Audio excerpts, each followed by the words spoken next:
y le vamos a dar la bienvenida a Richard Arce. Richard Arce es un político de centro izquierda y él tiene, por supuesto, un análisis que será muy interesante y muy novedoso para nosotros. Richard, bienvenido, gracias por atender nuestro llamado.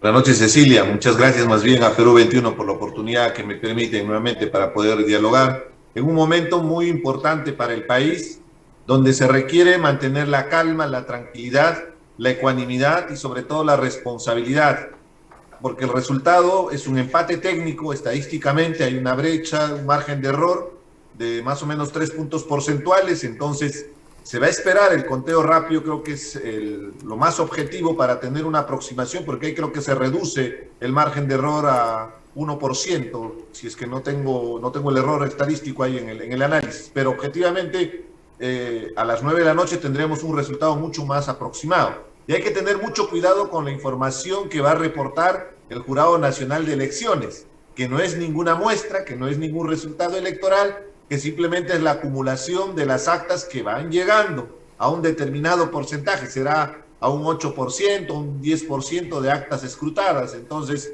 hay que dar ese mensaje que es muy importante para que se mantenga la calma en vista que todavía no se puede definir quién ganó las elecciones. Richard, ¿tú dirías que el resultado de Junín, porque me parece muy interesante que lo revisemos contigo, habla por sí solo, dice muchas cosas que el resto del país tendría que poner atención y escuchar, o quizá hasta aprender? El resultado de Junín, te lo voy a leer, la boca de urna es el siguiente. Pedro Castillo, 52,4 y Keiko Fujimori, 47,6.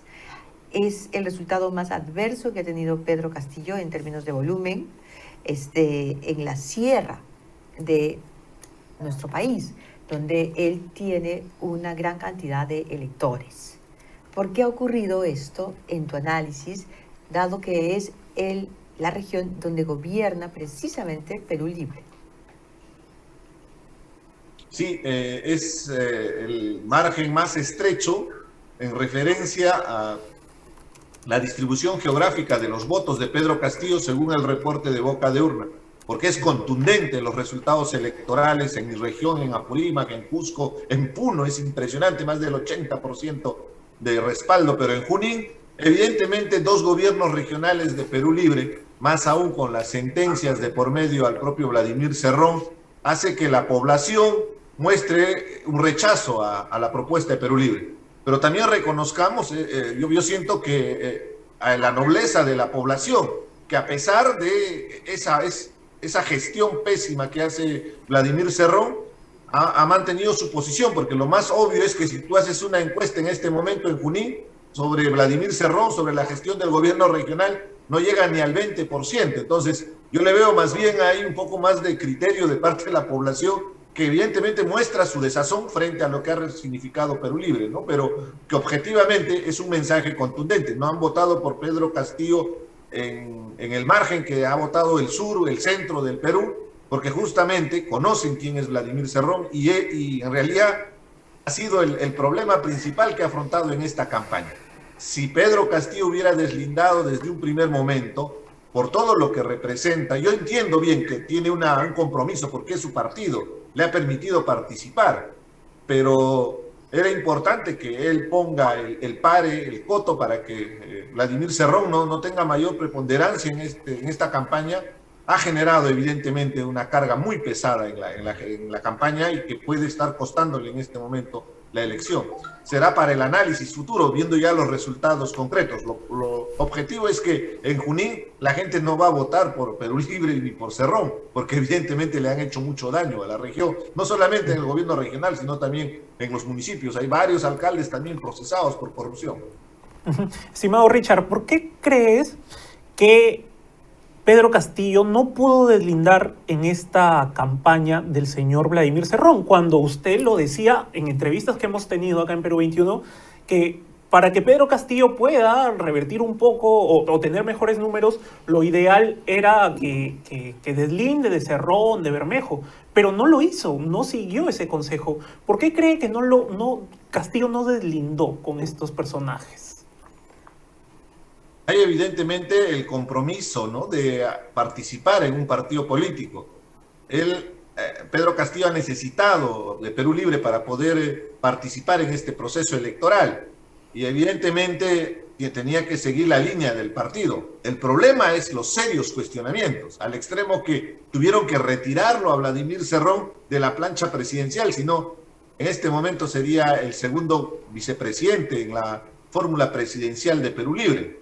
Entonces, en el escenario se ha visto que un flanco débil justamente ha sido estos antecedentes, porque la lucha contra la corrupción que confrontaba y que se podía enrostrar al fujimorismo quedaba en el aire sin consistencia, porque al lado tenías a Vladimir Cerrón, y eso justamente le está pasando factura, además del protagonismo excesivo, ¿no? Porque si te das cuenta, por último, tal vez como estrategia de marketing político era ponerlo en el congelador a Vladimir Cerrón, pero no, su personalidad, yo le digo megalomanía porque lo conozco, hace que él permanentemente participe activamente, pero no en una colaboración, sino petardeando justamente la campaña de Pedro Castillo.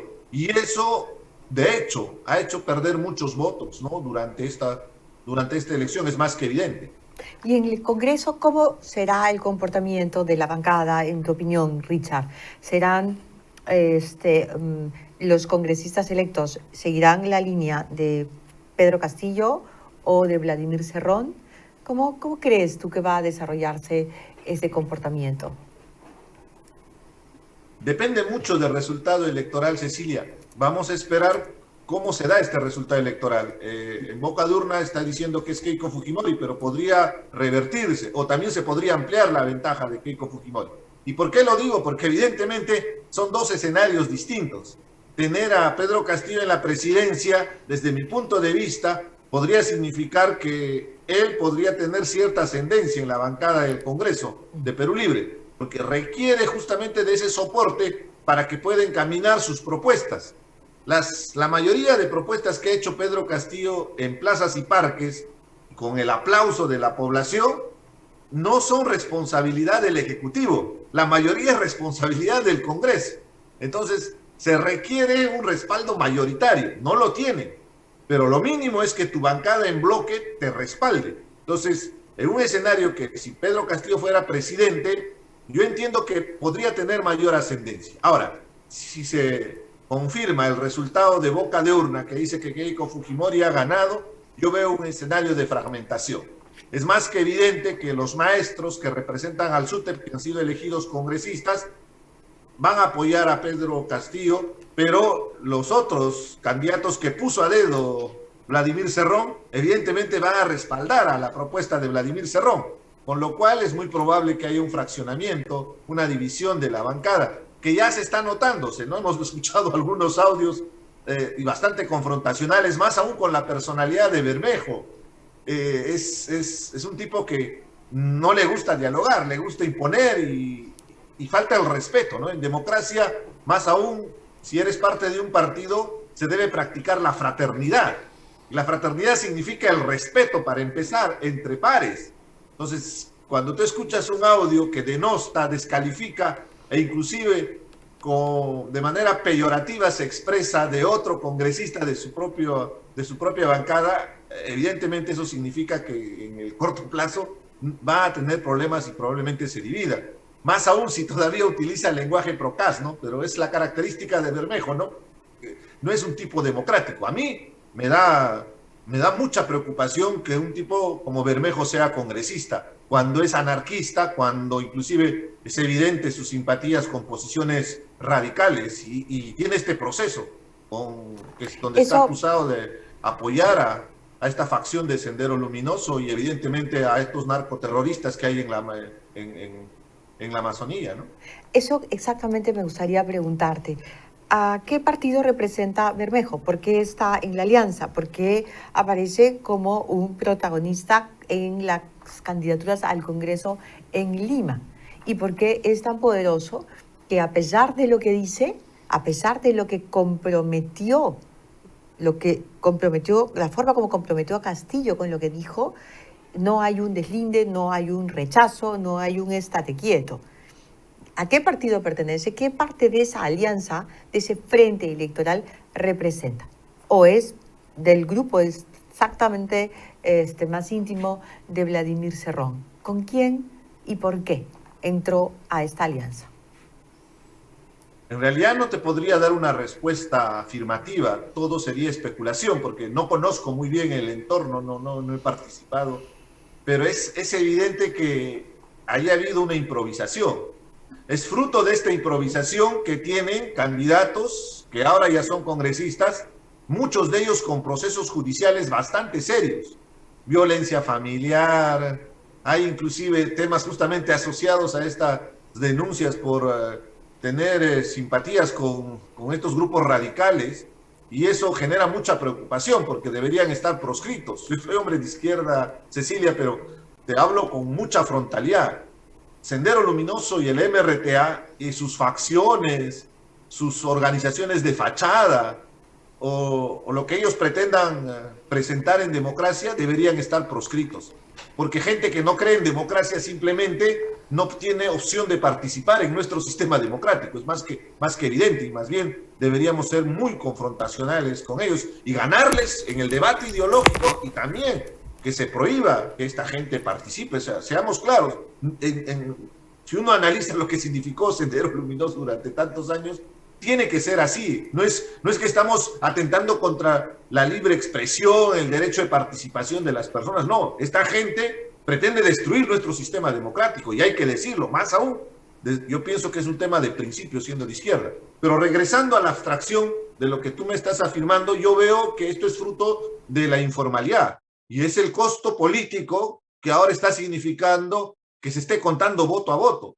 Con toda sinceridad, Cecilia, con todo lo que tenía Keiko Fujimori, y si hubiera moderado su discurso, si hubiera sido mucho más democrático, si hubiera planificado un poco más su plan de gobierno, tenía estos 2 meses para ordenar, que ganaba de lejos la elección. Ahora estamos en este conteo de votos que va a ser como final de una carrera de caballos, ¿no? Se va a ganar por una nariz. Entonces, ¿justamente por qué? Porque la gente empezó a perder credibilidad frente a las propuestas por la informalidad, y por eso es que tienen ahora una bancada, desde mi punto de vista, que fue armada solamente para presentar, porque inclusive de repente ni siquiera tenían la expectativa de pasar la valla. Entonces se ha rellenado la lista porque no han hecho esos filtros que corresponden. No puedes tener tanta gente procesada y por delitos que son bastante graves, estén ahora de congresistas. Claro, Richard, pero al momento de organizar el comando de campaña de Perú Libre, en todas las regiones del país se incluyen a cinco militantes del Movadef en esta organización. Es decir, no es una anécdota que haya un grupo pequeño o uno que otro militante, partidario, dirigente incluso, de lo que representa el pensamiento de Gonzalo, Sendero Luminoso, el Movadef. No, orgánicamente el Movadef ha estado presente, son 5 delegados en la organización, en el comando de campaña para la segunda vuelta del Partido Perú Libre. Eso es muy grave. Esa es la razón por la que nosotros hemos tomado también una posición muy crítica respecto de la candidatura de Pedro Castillo. Pero probablemente, Cecilia, si revisamos los otros partidos, recuerda bien, eran 24 organizaciones políticas, al final participaron 19 o 20. Si revisamos, esta gente va a tratar de infiltrarse. Estoy tratando de recapitular, pero creo que había postulado también en otra lista, ¿no? De otro partido, al que fue capturado junto con Abimael. O sea, fíjate, ¿cómo es posible que al Jurado Nacional de Elecciones se le pasa personas que, si bien es cierto, ya cumplieron su sentencia, pero por su antecedente en nuestro sistema democrático no podrían asumir una responsabilidad de esta naturaleza? Para eso existe la muerte civil. Y si se tiene estos flancos débiles, hay que trabajar en el próximo Parlamento para garantizar lo que te mencionaba. Movadef es Sendero Luminoso, tiene que estar proscrito, no puede participar en otro sistema democrático. Me estoy recordando, es este Inchaustegui, que fue capturado junto con Abimael. Sí. Entonces, ¿cómo es posible que un mando senderista, que si bien es cierto ha cumplido, que ya después de la readaptación social y todo lo que significa, puede hacer su vida tranquilamente en libertad? Pero por favor, no puede postular al Congreso y menos ser congresista con ese tremendo antecedente. Entonces, desde mi punto de vista es que es fruto de la informalidad. Han armado listas y se han filtrado. Y de hecho, seguramente, pues debe haber gente. Y te lo digo también con mucha sinceridad porque yo sí conozco al profesor Pedro Castillo. Sé qué tipo de persona es. Yo tengo un muy buen concepto de él.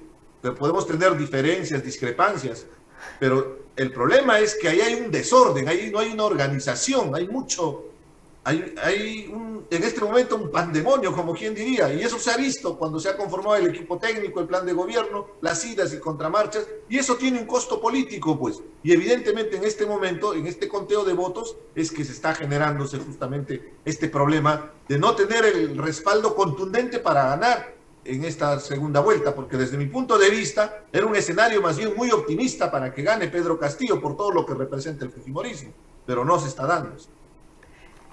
Gracias, Richard. Vamos a seguir en contacto porque vienen días difíciles y tiempos difíciles. El Perú siempre nos demanda mucho compromiso y nos pone tiempos difíciles, pero siempre los peruanos, cuando tenemos la voluntad de reunirnos, de convocarnos, de amistarnos, salimos adelante. Te agradezco muchísimo esta conversación. Me permite, solo para terminar, es importante enviar un mensaje al país, ¿no? En un momento donde se está exacerbando las emociones, hay que exhortar a la tranquilidad, como empezaba la entrevista. Si te estás dando cuenta, esto es democracia. Podemos discrepar y podemos expresarnos en libertad, y esa democracia tenemos que cuidar. Y parte de la democracia es aceptar los resultados, independientemente quién gane o no. Ha avanzado mucho nuestro sistema electoral, las instituciones, hay ciertos niveles de garantía que nos permiten decir que el proceso electoral, con todos sus problemas que pudo haber tenido, va a definir quién ha ganado la elección y hay que respetar. Y esperamos ese saludo del perdedor, que es un gesto democrático pero muy potente para dar un mensaje de tranquilidad al país. Que todo este clima de confrontación, de polarización, solo sea parte de la anécdota de campaña, que ya no se traslade más hacia el futuro, porque está por medio de las vidas de las personas. Tenemos una pandemia. Entonces, tranquilidad, responsabilidad a los candidatos en los mensajes y mucha ponderación y mesura. Todavía no se sabe quién ha ganado las elecciones y esperemos con expectativa, pensando de que la reconciliación del país se va a dar. Gracias, Cecilia.